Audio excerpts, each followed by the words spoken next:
lagi nih, disuruh datang ke Polres Jakarta Selatan kan, ternyata dikasih surat SP3. Ya Niki bahagia, senang, terima kasih Bapak Polisi, Bu Polisi juga sudah.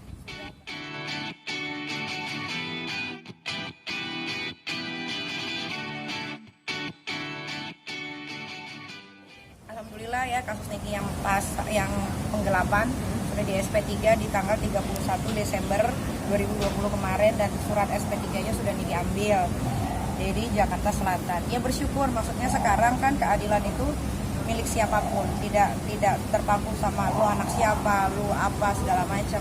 Jadi sekarang tuh Niki bisa merasakan bahwa Niki bisa dapat keadilan yang Niki inginkan.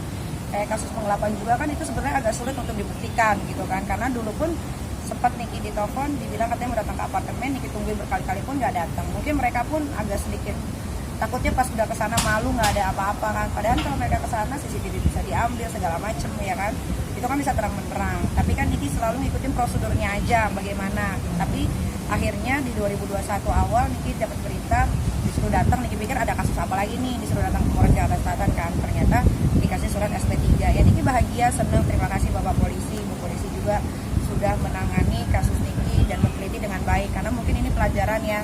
Yang kasus pemukulan KDRT kemarin pun kan kalian kan bisa dengar sendiri, sidangnya itu terbuka kan, tiga-tiganya saksi pun tidak ada yang melihat, padahal di BAP isinya mereka semua melihat dan berani bersumpah. Tapi ketika di pengadilan memang rasanya beda, ketika kita duduk di tengah-tengah depan Pak Hakim, Panitra, ada Niki juga, ada pengacara, ada jaksa pun, itu rasanya akan berbeda. Dan akhirnya alhamdulillahnya mereka malah ada yang bilang itu bukan fotonya, ada yang bilang tidak lihat kan. Dipo-nya sendiri pun ngomong bahwa Niki itu tidak mau melempar dia tapi melempar Troy. Tapi kan di BAP semua bilangnya melemparnya ke dia. Akhirnya adalah penahanan 2 hari, ada juga yang namanya persidangan harusnya tidak terjadi, tapi itu pelajaran. Makanya sekarang mungkin gara-gara kasus Niki yang kemarin di pengadilan sama yang sekarang, pihak-pihak yang berwajib dan orang-orang yang ingin melaporkan seseorang pasti akan lebih detail lagi. Ini masuk nggak pasalnya, ini bagaimana.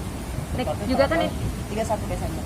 Nik, ini kan kasus lo yang sama Dipo ada beberapa akhirnya lo memenangkan, bisa dibilang Menang semua. Yes. Dua sama perceraian pun menang semua. Nah, itu Dipo bagaimana? Mungkin ada yang ingin lo? Kalau gue udah nggak mau tahu tentang kehidupan dia ya.